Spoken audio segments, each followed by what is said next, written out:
Let's go. Hi guys, kamusta yung audio namin? Hello. Hello, magandang hapon. Yes. So, this is just a test, podcast natin. Let's go. Ano bang gusto natin pag-usapan today, brother? Ay, by the way, pakilala muna kami, no? So, my name is Miko, Ako si Mon. pero hindi siya tamad at may Yes. pangarap siya. Charot. Yes. So, ang pag-uusapan natin ngayon ay, Ano pag-uusapan natin? About saan? yung... Hindi ko alam. About na lang sa ano? Saan? Sa love life. Love life. Oo. Bakit? Hindi, ang pag-usapan natin, ano yung mga common red flags Sige. na mga this generation when it comes to, love lives. Sige. Naman na. Ngayon di ba syempre uso ngayon guys yung mga alam mo expert naman tayo. No? Yung uso ngayon yung sa tingin mo ba pa rin? Kumbaga yung ligaw, it is still a thing for today? Ngayon, nangyayari pa ba siya? Tapos parang importante pa ba siya?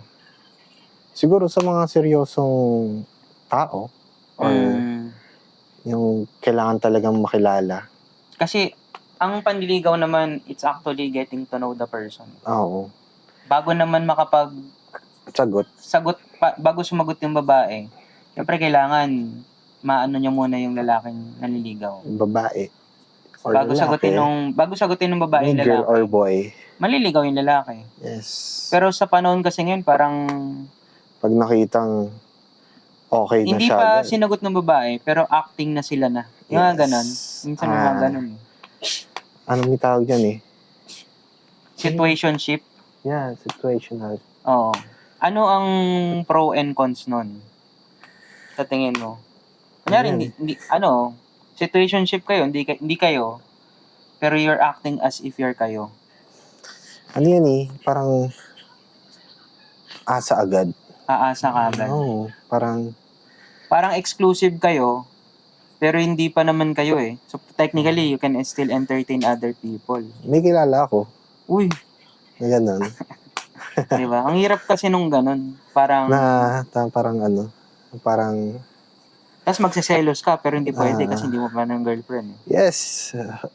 Ayun yung kilala ko. Oy! Easy. Easy. Sorry. So parang... Hindi pa sila, pero parang... Bawal kumilala yung girl, ganun. So parang... Bakit naman, hindi naman kayo? Diba? Yun yung cons. Kasi yun yung cons ng situationship. Kasi...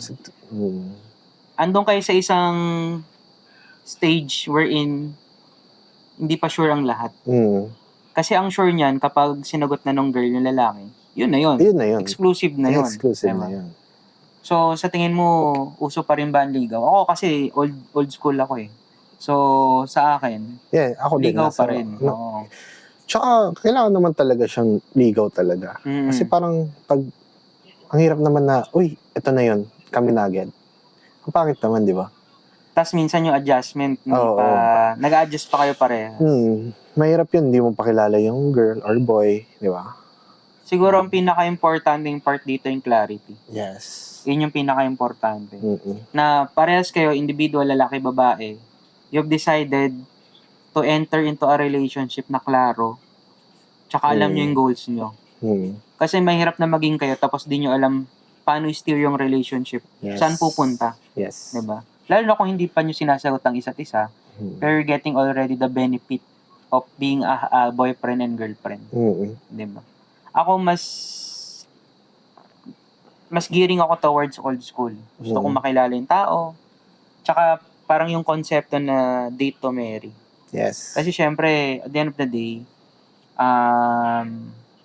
when you date someone, sana may intention na to marry. Pero hindi naman kailangan papakasalan mo agad.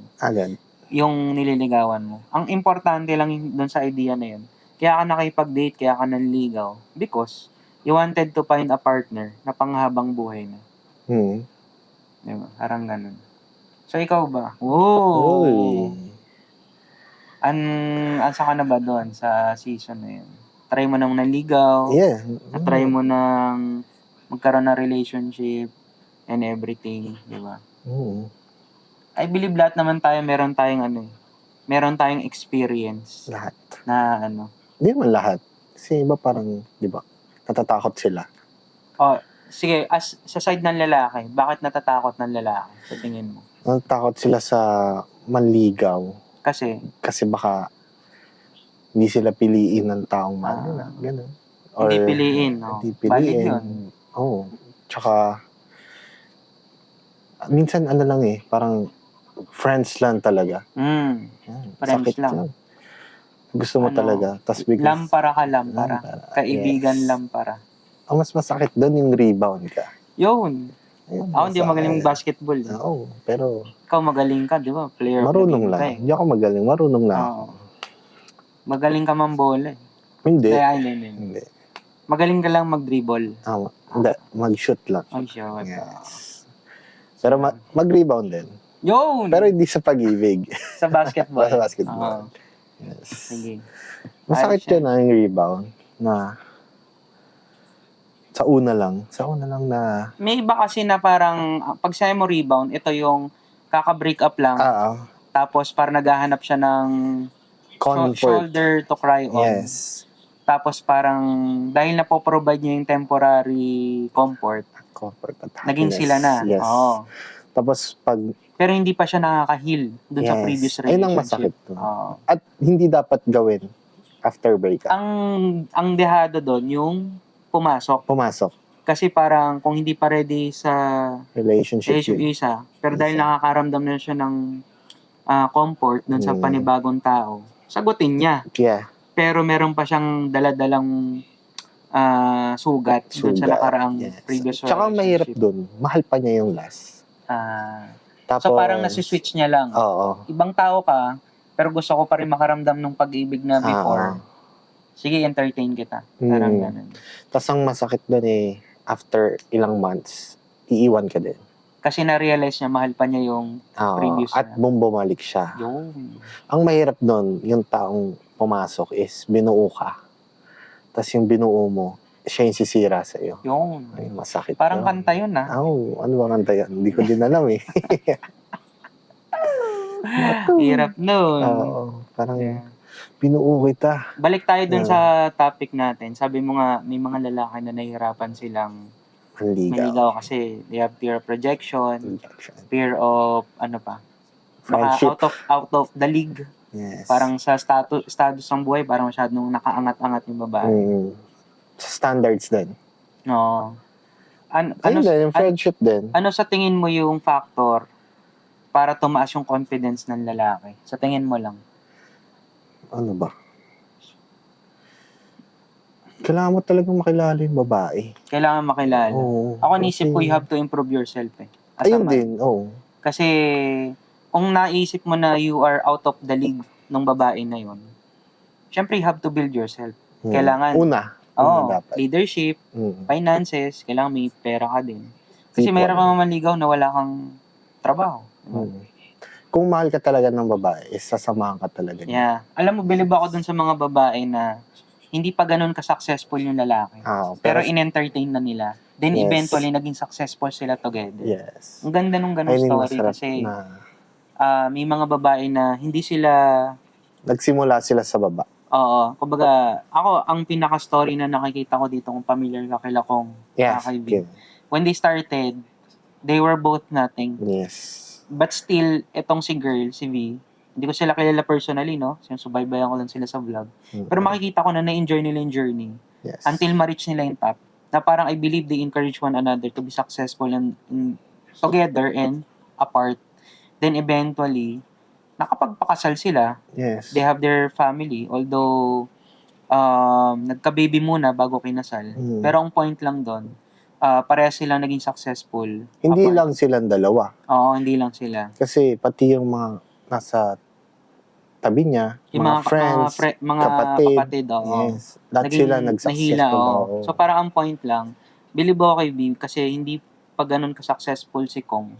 And yet, nagtiwala na siya. Na hindi nga niya alam kung magiging mayaman si Kong, kung maging effective yung vlogging.